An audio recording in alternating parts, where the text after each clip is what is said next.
At the end of the Civil War, John Granderson returned to his mother's home in Colleton County, where he grew up. The war had devastated the region, and John needed a secure place to restart his ministry.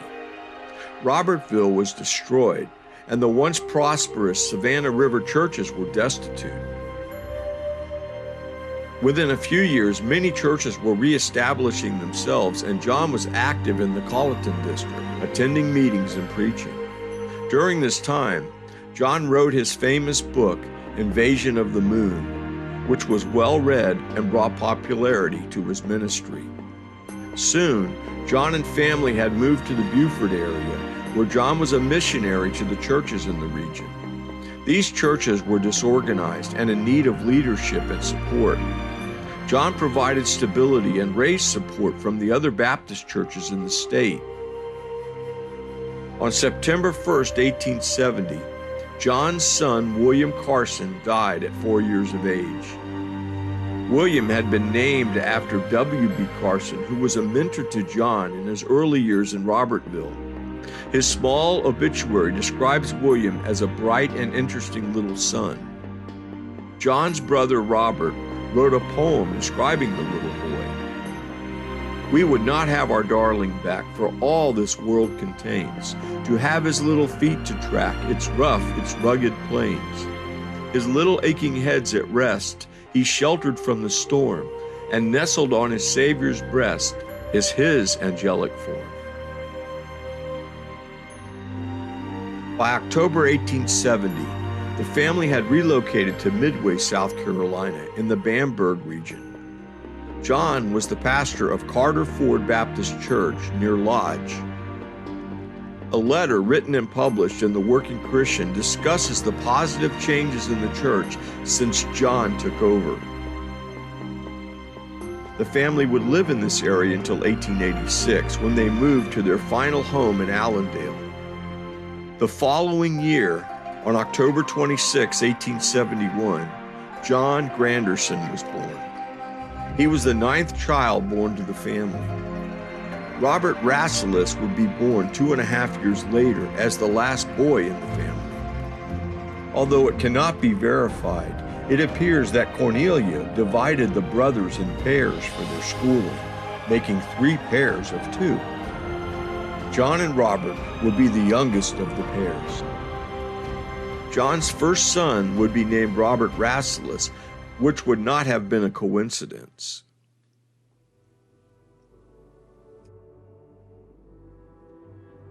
John attended Patrick Military Institute during the years 1887 through 1889.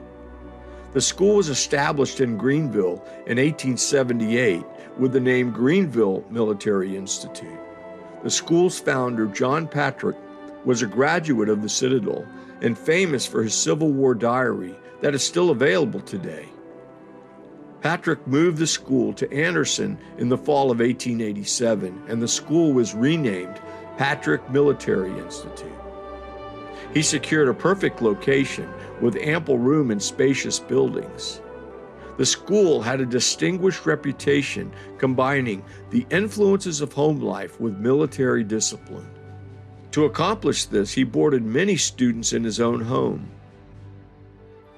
By 1893, the school had grown to 118 students. John Bellinger Patrick died unexpectedly in 1900. The school closed that same year. John Granderson graduated in the spring of 1889. Unlike his older brothers whose school was delayed by the war, he was 17 years old. He was listed as one of the 22 students that were on the honor roll. He was involved with the Hymenian Literary Society, which derives its name from Greek mythology. Hymenia was the muse of Zeus. Not sure what this had to do with writing. During the graduation activities, his father, John Grandison, gave the commencement prayer. John gave his own speech during the festivities. There was no ranking of graduates, but it seemed that he was near or at the top of his class. In early 1890, John secured a position as an auditor with the Georgia, Carolina, and Northern Railroad. In the 1880s, railroads were expanding at an unprecedented pace. During that decade, a record number of track miles were laid, almost 100,000 miles. Railroads were private companies, and competition was intense. The southeast part of the country consisted of many railroad companies that maintained small routes. The competition resulted in overbuilding, contributing to the Panic of 1893. This was perhaps a precursor to the 1929 crash that affected the entire world. As a result of the 1893 panic, stock prices declined, 500 banks closed, 15,000 businesses failed, and numerous farms ceased operation. The unemployment rate hit 25% in Pennsylvania, 35% in New York, 43% in Michigan. Soup kitchens were open to help feed the destitute. Facing starvation, people chopped wood, broke rocks, and sewed by hand with needle and thread in exchange for food. The South was affected as the prices of farm produce were reduced by 20%. Shipping rates plunged, and many railroads were in receivership. This collapse lasted 4 years until 1897.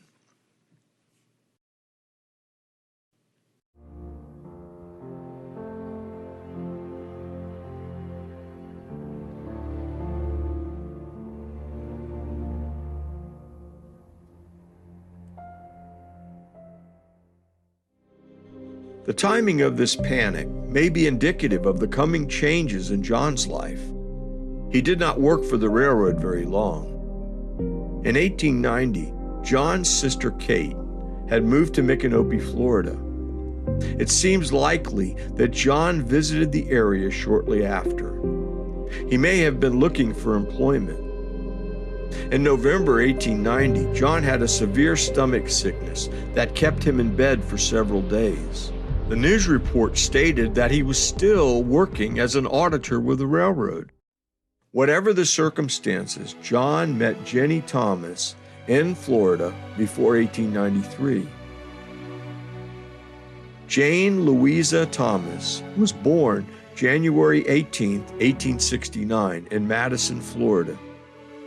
Madison was a small farm town on the Florida-Georgia border, established in 1838, just a few years before the Thomas family moved there. Jenny was the seventh child born and had a twin sister, Anne Eliza. The two would be very close their whole lives. Anne would soon move to Ocala and become part of the John and Jenny story. Jenny's grandfather, Lewis Ashton Sr., was born in North Carolina and migrated to Georgia. A relative, Jackson Thomas, wrote this small family history. One of the first settlers of Thomas County, Georgia, Lewis Ashton Thomas Sr., was the son of William Thomas, a Revolutionary soldier.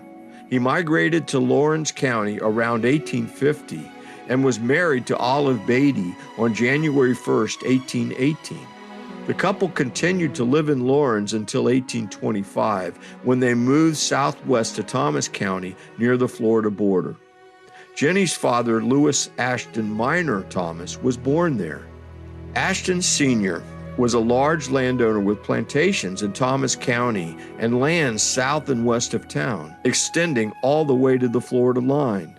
In 1841, he moved his family to Madison, Florida. It has been rumored that Thomasville's name is derived from Ashton Sr. The city and county are believed to have been named for Major General Jet Thomas, a member of the state militia during the War of 1812. Jenny's father, Ashton Minor, was the fourth child born to the family. He married Frances Amanda Whitlock on September 11, 1851. Minor, as he was called, was a farmer in Madison all his adult life, maintaining a medium-sized farm until his death. Jenny's mother, Frances, died in October 1879 at 46 years old, just after the birth of her 10th child. Jenny was just 10 years old when her mother died. Her father, Ashton, continued to live for 21 more years until his death on September 4, 1901. His obituary declares his lifelong faith. He never spoke unkindly to anyone and was a devout reader of his Bible and united with the Madison Baptist Church about 40 years ago.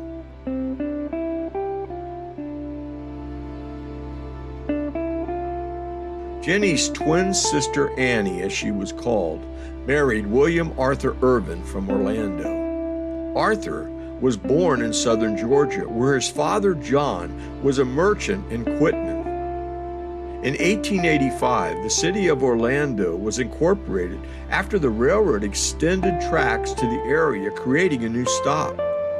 The family moved that year to the new city. John Irvin would become a pioneer as a merchant in the town. Arthur would attend school and become a water and waste engineer. The couple married in 1893, the same year as Jenny and John. It is entirely plausible that they were married together in Ocala, where it seems all the parties resided. Arthur was becoming a noted photographer in the town, and John, having left the railroad, was employed as a bookkeeper in the phosphorus mines near Denellen. In 1894, Jenny was pregnant with the couple's first child and was living with her twin sister. Her husband, John, was working away from town, returning each weekend. On March 28, 1894, Jenny gave birth to her first son, Robert Rasselas. The Ocala Banner recorded that he was a proud papa. The paper also lists John as the private secretary to E.W. Agnew. E.W. Agnew was one of the two leading businessmen in Ocala during the 1880s and up through the mid-1890s. By 1890, he owned the First National Bank in Ocala, as well as a newspaper and a large mercantile business. He was heavily invested in the phosphorus business, purchasing land and building mines to extract it. John started his employment as a bookkeeper in the Agnew mines. The Florida phosphate boom in the late 1800s was triggered after the 1889 discovery of high-grade phosphate hard rock near the town of Denellen in Marion County. The Marion Phosphate Company was followed by the Denellen Phosphate Company in 1890. Soon, more than 200 mining companies competed for this vital resource. By the birth of his first son, John had attracted the attention of Mr. Agnew, who hired him as a personal assistant. John would oversee all of Agnew's business interests. The competing newspaper, the Ocala Banner, noted this: Agnew had a hand in every pie baked in Ocala and in Marion County, out of which come some many lucrative profits. But there was trouble brewing. In the spring of 1895, a terrible freeze destroyed the citrus crop, causing a cacophony of disasters.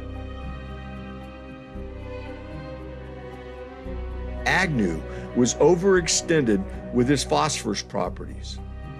With a tremendous competition, they were not paying off as expected, and he was behind on his note payments. On April 20th, 1895, his bank closed, and the depositors lost $235,000. Shortly after the closing, a federal grand jury indicted Agnew on multiple charges, including embezzlement. By January 1896, he was on his way to Chicago, where he would serve 5 years in a federal prison. On March 16, 1896, John Beatty was born as the second child. He would always be called J.B. Jenny continued to live with her sister in Ocala. Just over a month later, Annie birthed her first child, Roxana, on May 28, 1896. By July, John advertised in the local paper that he was running for Justice of the Peace. Failing to secure the needed votes, By August, he was employed by Leitner and Leitner Mercantile Company in Dunellen. The Leitners were cousins. During 1897, John was commissioned to audit a number of officials, both local and state. By November 3rd, he was asked to audit records of the sheriff, the county treasurer, the judge, and the supervisor of registration. In December, the governor of Florida, Boxham, ordered him to examine the books of Marion County. It seems that John survived the Agnew scandal and was trusted to handle sensitive materials with discretion. In 1898, John was planning to move his family to Tampa to open a mercantile business.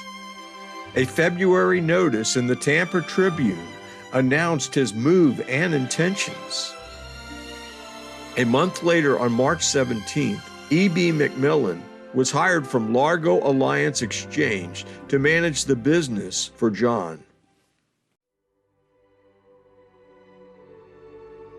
The U.S. Maine was sunk in the Havana harbor on February 15th, and by April 1898, war was declared on Spain in what is known as the Spanish-American War. John's father, John Granderson, died in Allendale on April 22nd, the day after war was declared. A note from John G. to his sister Eunice conveys his regret for not attending his father's funeral. John had a lot on his plate. On April 22nd, the U.S. Army issued a call for 125,000 soldiers to travel to Tampa, where ships would transport them to Cuba. Teddy Roosevelt would create quite a persona with his Rough Riders. By the end of April, the U.S. Congress voted to go to war, and Tampa became a vital staging point for supplies and personnel. John's timing could not have been better. By July 1898, John had applied for the city special examiner and was in the approval process. Tampa was bursting at the seams with all of the activity. Sewer and water were undermanned and in critical condition. Funds were not available for the needed labor. It seems that the Army had disrupted the ebb and flow of the small city, which was being overwhelmed by the expansion. Later in 1900, John would return to audit the Port Authority, but it does not appear that he was involved during 1898. John continued with his mercantile business until the war ended. By the summer of 1899, the war was over and the opportunity gone. On August 25, 1899, Herbert Lewis was born. Herbert would be the third boy. His draft card lists his birthplace as the Port of Tampa. There is some confusion, as many documents, including his gravestone, list his birth year at 1898. The 1900 census, taken in June, shows Herbert's age at 10 months, confirming the later year. It seems likely that the events that took place in Dunellen during the months of 1899 through early 1900 shaped John's Tampa mercantile business and possibly necessitated the family's abrupt move to Savannah. With the phosphorus boom, the small town of Dunellen, which was called Phosphate City, experienced a tremendous demand for goods that developed with the explosion of mining companies moving in. It appears that John worked for the Leitner brothers during 1896 and into 1897. During the last part of 1897 and in early 1898, he was working as an independent auditor with state officials. It is probable that his relationship with the Leitners fueled his interest in the Tampa venture. His time with them had provided the expertise needed to open the same business. Perhaps he purchased products from them. He certainly used the same suppliers. This story begins with a marriage in April 1899. Imogene Ann Leitner, who was a sister of the Leitner brothers, married James Lewis Wells, son of the owner of the competing mercantile business in Dunellen. Soon after the wedding, the Leitners began discussing terms of sales with Wells and Company. By August of that year, just as Herbert Lewis was born to the Williams family, the Leitners were closing in on acceptable terms of sale with Wells and Company. The largest obstacle in the terms of sale was Leitner's demand that Wells purchase the existing inventory for cash. After the sale, the Leitners returned to Micanopy with a large deposit of cash as payment for the merchandise in their store. Wells would assume operation of the fully stocked Leitner store. Not long after, Wells started receiving calls from Leitner's creditors for payment of goods that Wells had purchased with the sale of the business. By December, the creditors joined and got an injunction that prohibited Wells from selling the inventory. In January 1900, the Leitners filed bankruptcy, claiming insolvency, seeking protection from the court for the actions taken by the creditors and Wells. It wasn't until February 1900 that Wells appealed the injunction to the federal court, who overturned the decision and allowed the company to finally sell the goods. Nowhere in the research is John G. or the Tampa business mentioned. The timing of John's move coincides with the court hearings, raising questions and speculation.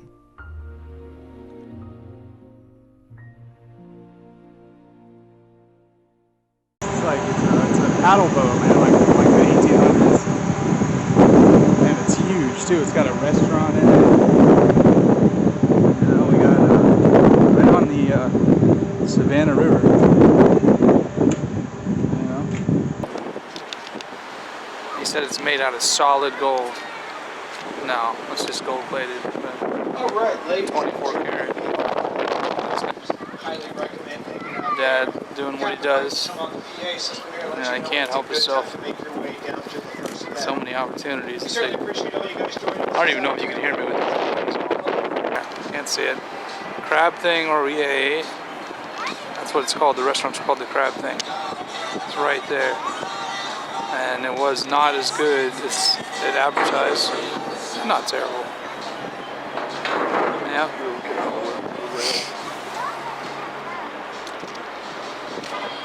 No crabs though. What year was it? What? What year was the city? 17. I don't know. He said says 270 years. Is what 270 he said. years. So what is that? It's a lot less than what I thought. It's almost. Well, 1800s is 220 years. So 1750. 1750. That was close. That was close. I think he came before that. I think he came before that because Oglethorpe came here in the early 1700s. He said he sailed over here on a boat. Yeah. And the trip was 88 days, and then they had the first steamboat, and it was 2 weeks. It was like a month, No, 27 days, to get across to Europe. You wouldn't be walking this close to the wall. No. This is Bernie's Oyster House, man. So they used to have like a trolley? Yeah, I guess so. Maybe I don't know. They got the trolleys on wheels now, so I guess they had to. Well, I imagine when. That's not us. That's the next one, right? Yeah. That's cool though, a little that bridge. looks like us.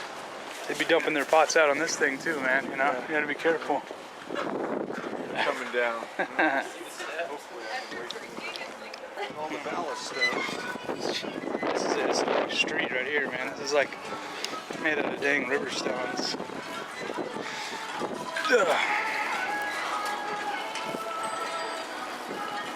Factor's Wall. Yeah. And that's up here is our steps. And steps everywhere you go. And that's our hotel right there. That building is from 1642, I think. It's almost as old as these trees. They're so old they got gray hair. This is Oglethorpe, right, Dad? Yep. And we're going on Habersham Street. Habersham. Going to see. Turn right onto East York Street, then turn left onto Habersham Street. We're going to see. Going around, there's one of the plazas. We're going to see one of our great grandpa's houses they stayed out here. Habersham Street, so that way. So 422 would be right in that parking lot. Or right here. So. Huh. You turn right on the right, you think? I guess it's okay, right? I mean, yeah, there's no turn.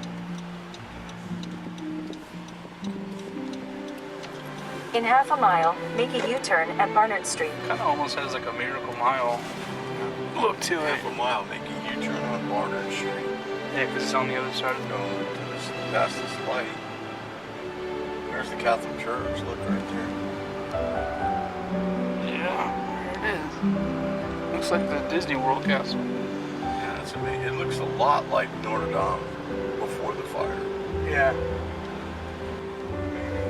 Let's see here. Can't see the address. 1838. Oh, that's the year. Yeah. Turn right. Like I said, it looks like Maybe look here. you can pull over. The destination is on your right, 119 West Liberty Street. It's 109. That's 107 right there. Yeah, so it shows nothing there. Would it be on that side of the road? No, it's going to be here. It's right here in this parking area. So the building's not there. It's not there. Sorry, great grandpa. Well, that's what happens when you... It's pretty small little building. Yeah.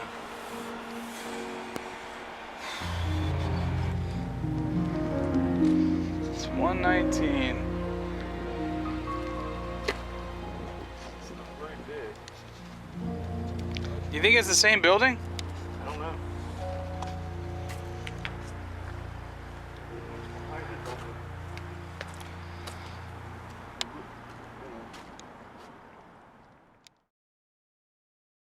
Shortly after Herbert's birth, John G. and family abruptly left Tampa and moved to Savannah, Georgia.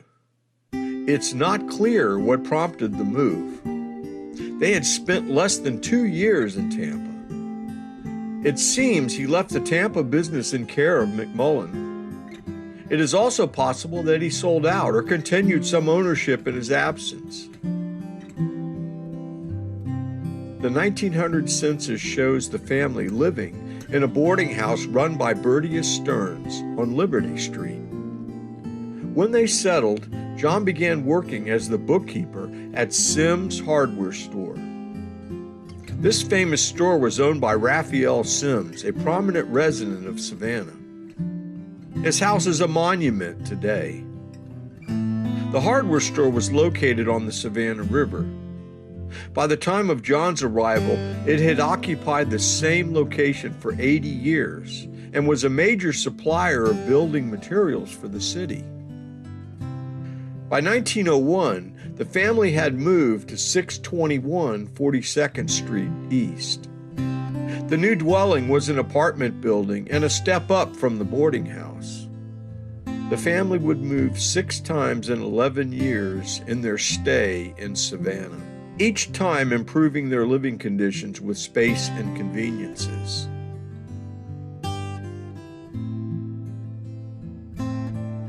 On February 24, 1902, Elmo Homer was born as the 4th boy. The family lived at 308 Montgomery, not far from the previous address. At some point after his birth, Jenny developed tuberculosis, perhaps during the pregnancy. She sought support from the new Christian Science religion. Starting in Atlanta in 1893, this religion was in its infancy in the South, with just a few Georgia towns holding services. Just before the families moved to Savannah, the Christian Science movement took root. Jenny sought support from the congregation and claims to have been healed. It seems that this took place between Elmo's birth and Charles Ashton, which occurred in 1907. The 5-year gap between children was irregular, as the other children were approximately 2 years apart. Jenny would raise her youngest children, Charles and Francis, in her newfound religion. She would be a faithful member her whole life. Charles Ashton would be born on January 7th, 1907, and Frances would be born on March 6th, 1909. She would be the last child. By 1908, John had left the hardware store and was employed by the Southern Bell Telephone Company. They had moved to 420 President Street, just a few blocks from the company building. The next year, in 1909, the family had their first telephone.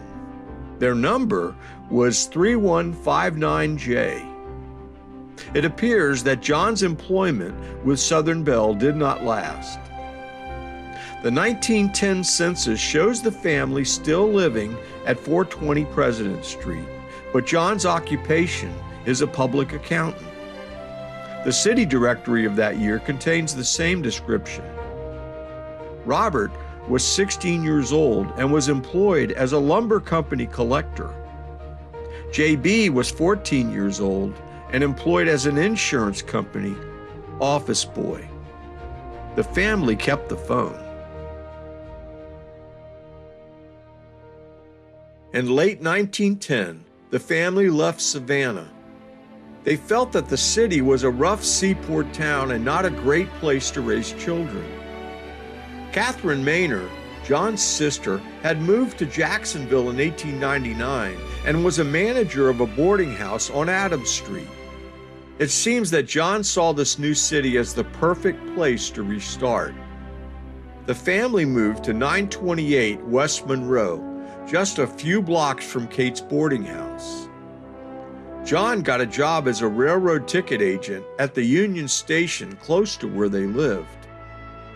After the first year, John secured a job more in line with his experience, as he was employed as the chief clerk city auditor. He also had a second job as a grocery store manager. The family had moved away from Kate's boarding house and closer to the Jacksonville tax office.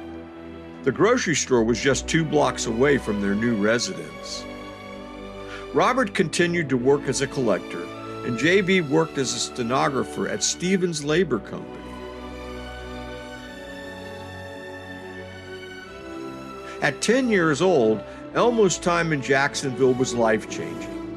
He developed a lifelong friendship with Kate's oldest son, Jimmy, despite their 10-year age difference. He claimed to fight in child boxing matches using the nickname Gator. He also sold newspapers on the street corner. He would always claim that he earned money to help his mother. The family would not stay in Jacksonville long. Jimmy had left Jacksonville and moved to Richmond, Virginia. Kate's husband was seriously ill, and she was planning to follow Jimmy when he died.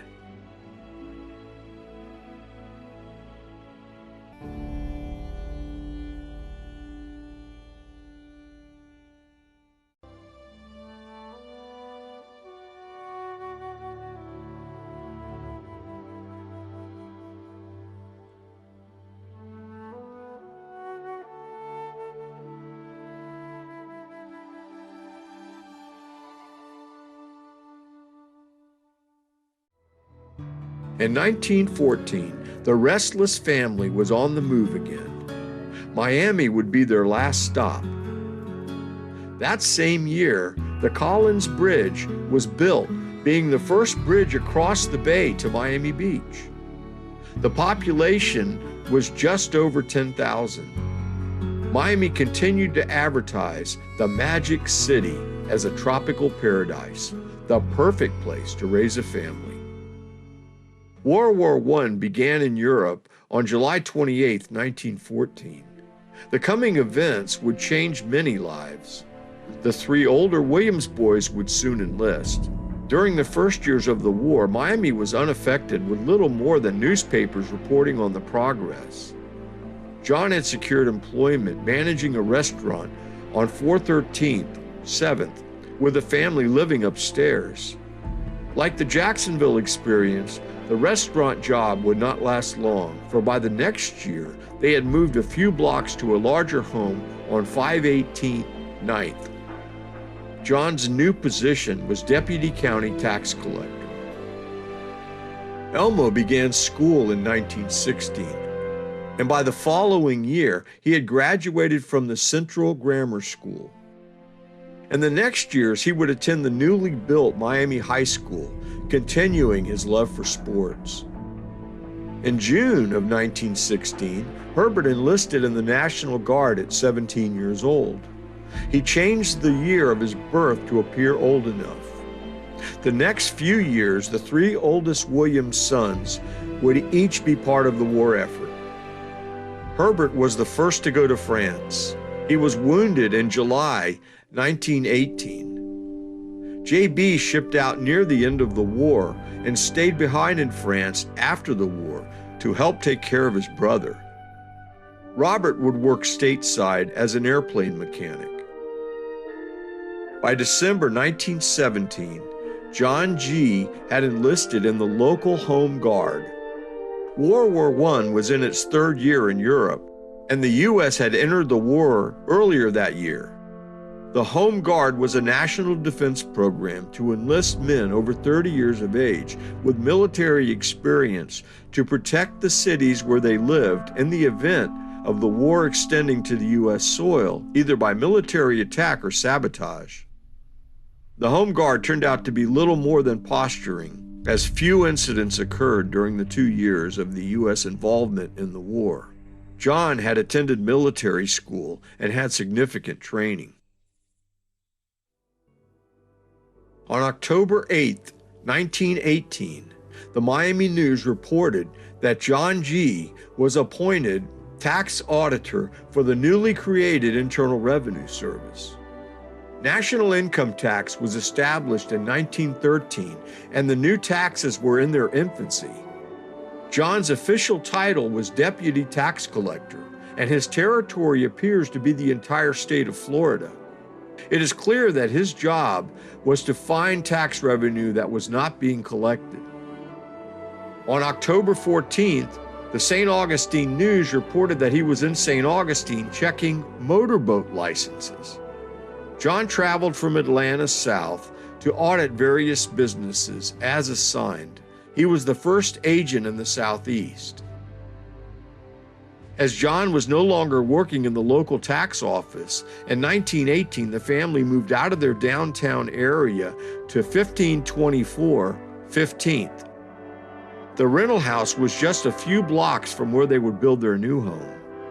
By the end of the next year, they had purchased the property at 1516 16th and were in the early stages of construction. The three oldest sons were still not home from the war, so it is likely the construction progressed more quickly when they arrived. J.B. and Herbert would return home between February and April 1919, as Herbert was delayed in France until he fully recovered from his injury. Robert was stationed in Dayton, Ohio at the war's end. He would remain in Dayton after his discharge and marry Ada Rowena Barr on September 26, 1919.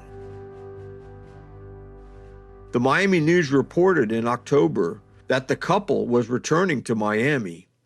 By this time, construction was complete and the couple moved into the new family home.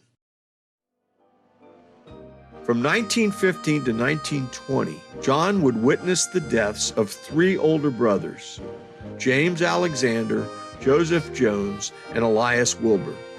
Elias would die from the worldwide influenza epidemic that was intensified by the war. By 1921, there were only three brothers left, and two of the three would not survive the decade. John's employment with the U.S. government did not last long. On January 1st, 1920, after just 15 months, he resigned his position. The Miami News reported that he has opened offices at 428 and a half 12th Street, where he will conduct a general auditing business.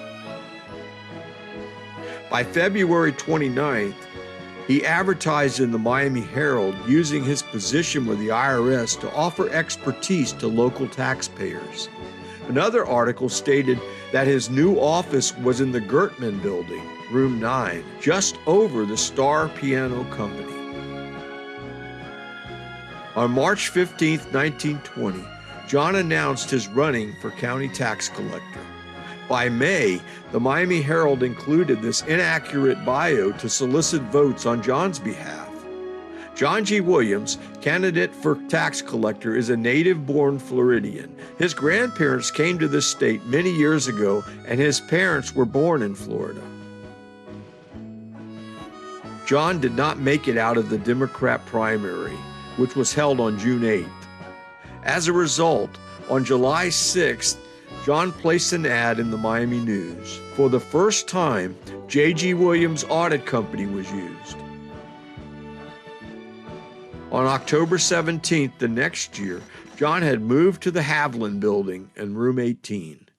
The ad referred to J.G. Williams, public accountant. In 1921, Miami was still a small city with a population of just over 40,000. During the previous decade, the population had tripled. The coming land boom would cause major investors and speculators to flood South Florida with large building projects with very little substance. This created the first real estate bubble in U.S. history. By 1926, the collapse was felt by everyone. This local depression intensified with a 1926 hurricane that left 43,000 homeless. Recovery would stretch into the 1930s when the National Depression made matters worse. By 1922, Miami had finally instituted a new address system that had been in the making for 2 years. The family home address was changed to 1134 Southwest 3rd Street. John still referred to his business as John G. Williams Public Accountant. The 1923 city directory showed John's practice had moved to the Republic Building, room 211. The Republic Building was a 2-story building on Northeast 1st Avenue and 1st Street. The company would stay at this address for many years. In the summer of 1923, John and family traveled to Allendale to attend his mother's 90th birthday. This event became a family reunion, as it appears that John had not been back to Allendale since his early days. Cornelia enjoyed the visit from the Miami clan, as she had been corresponding but never met them in person. By 1924, John and his son Herbert were involved in a severe auto accident. Their auto was broadsided by a county truck and totally destroyed. A passenger, John Beatty Thomas, was seriously injured and hospitalized. Thomas was Jenny's older brother. John was the owner of the auto and responsible for the damages. His counterclaims had been rejected by the county commission. Eventually, Thomas was reimbursed medical expenses by the commission. John's car was unrepairable and junked. No mention of an auto insurance claim was recorded. Later in that year, John entered into a floral business venture with H.W. Murphy. The flower shop was 1 block away from the Republic Building office. The group had developed a source for the flowers with a farm of H.M. Cleaver. The business was called the Flower Shop. A February 6, 1925 article in the Miami Tribune described this unique approach. Color schemes and floral decorations for weddings, parties, and all kinds of entertainments are specialized by the Flower Shop. This unique little shop is a new establishment in Miami. H.W. Murphy is a special man in charge of floral decorations, making it possible for the women to turn over the entire arrangement of floral decorations with full confidence and complete satisfaction. The floral shop appears to have continued until the 1926 hurricane. On February 22, 1925, John's mother, Cornelia, died at 92 years old. It is not clear if the family traveled to South Carolina for the funeral. John had not attended his father's funeral years before. Up until her death, Cornelia was keeping in touch with the family through letters. She would be sorely missed. Throughout 1924, John had advertised his practice continually in the local newspapers.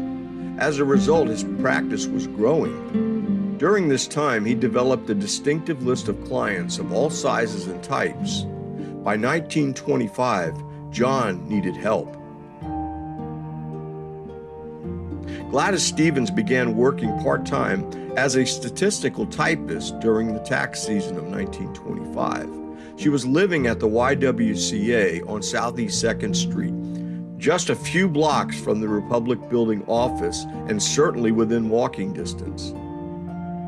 Gladys had arrived in Miami in late 1924 on a visit with her sister and husband.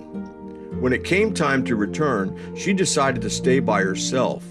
With her skills as a stenographer, she was in demand and found jobs quickly. Her first description of employment was cashier, but this part-time typing job was more in line with her training. John's son Elmo had returned from Dayton to work with his father in the office. He had little experience, but handled administrative duties learning the business. Also during the tax season of 1925, John hired William Shibley, who was an experienced accountant. Shibley had migrated from New Orleans and lived with the Williams family at their 1134 Southwest 3rd Street address. Their association did not last long, for on Monday night, April 26, 1926, Shibley died of heart failure, collapsing in the company's Republic Building offices around 10 p.m. He lived alone and was 46 years old. The Herald stated that he had been in Miami for just over 1 year. On September 25, 1925, the Miami Tribune reported that John G. and family would begin building a new house in Coral Gables. The article stated that the new home would cost $14,000, listing the address at 430 Camillo Drive. This was a large and expensive home with today's value at more than $500,000. The Miami Herald added that Mr. Williams designed the home and will be in charge of the construction. The progress was slow through the spring of 1926. On June 28th, a building permit was acquired, and by August 8th, the deed was obtained. This transaction was literally just ahead of the coming storm.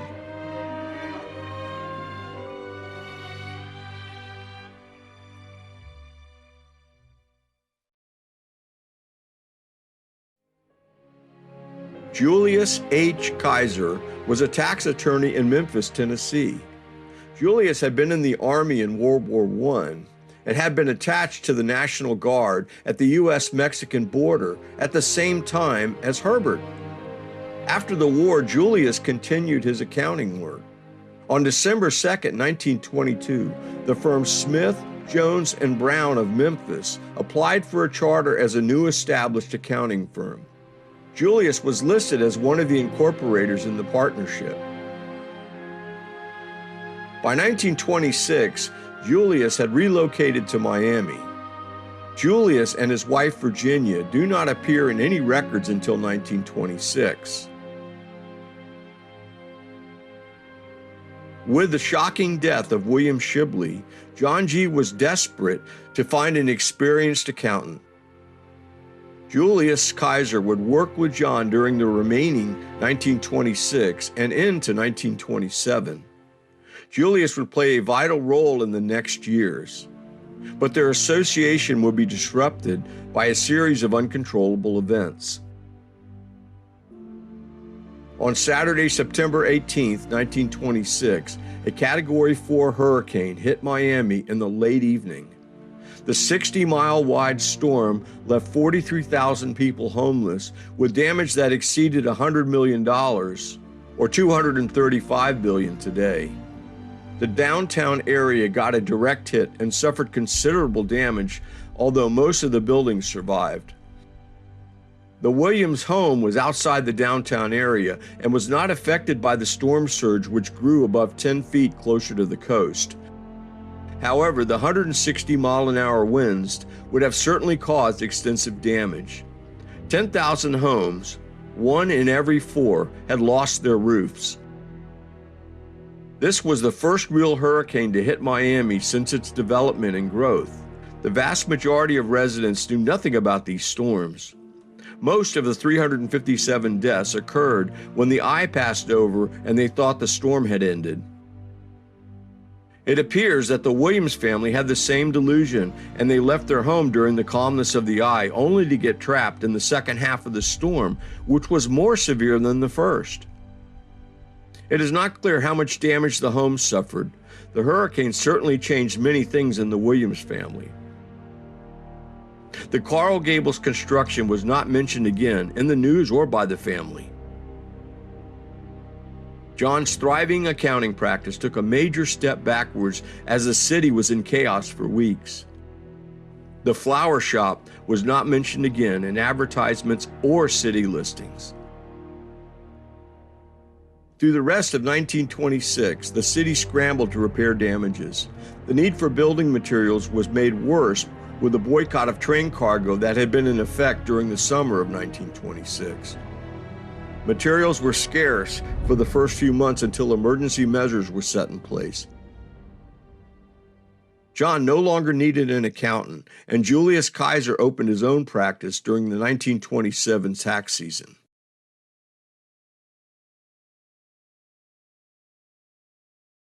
The first Easter after the storm, April 17th, 1927, brought a huge outpouring of support as 15,000 to 20,000 residents gathered on Miami Beach for a sunrise service. They were anxious to thank God for their survival. By then, the Collins Bridge had been repaired after being damaged in the hurricane. It is doubtful the Williams family participated.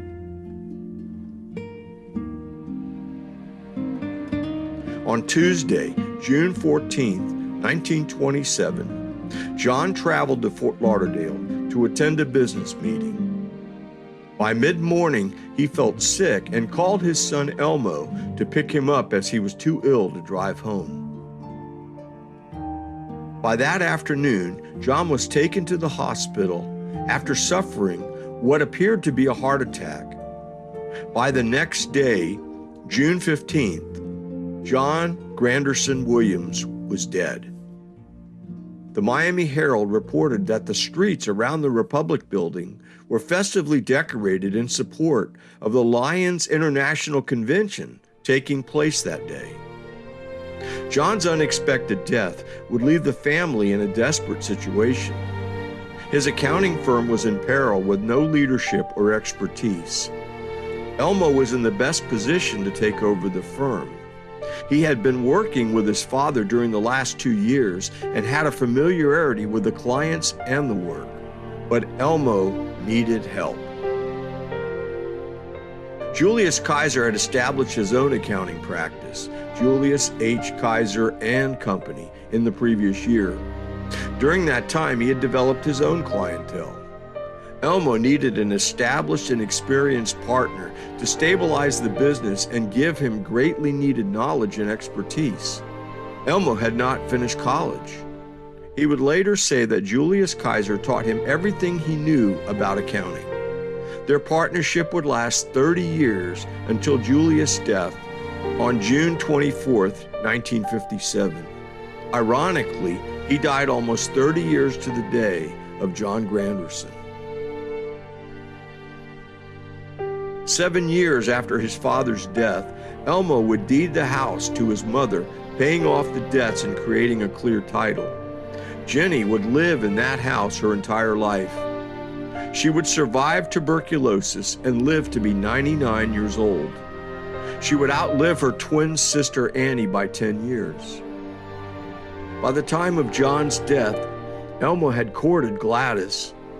On July 15, 1929, they were married with the entire Williams family participating in the ceremony. They would be married 57 years until Gladys' death in 1986. Elmo died the next year. Elmo would grow the firm Williams & Kaiser during his married years. 4 generations of Williams would eventually work there. John Granderson's life and early death have always troubled me. His father was a faithful preacher, and his mother lived an exemplary Christian life. He was given a tremendous heritage, and yet did not seem to be influenced at all. He spent his entire adult life pursuing wealth and prestige, striving for advancement right up to his sudden end. Solomon called it striving after wind. I truly pray that he knew Jesus, but I am always sobered by the words of Jesus. For what will it profit a man if he gains the whole world and forfeits his soul? Or what will a man give in exchange for his soul? Jenny prized health and healing. She received her award living 99 years, longer than any other family member. Her father was a faithful Christian, as was her twin sister, it appears. Another rich heritage, ignored and rejected. I have also been sobered by the words in James. Yet you do not know what your life will be like tomorrow, for you are just a vapor that appears for a little while and then vanishes away. What are 99 years in the face of eternity? Warnings for each of us to heed. Life is short.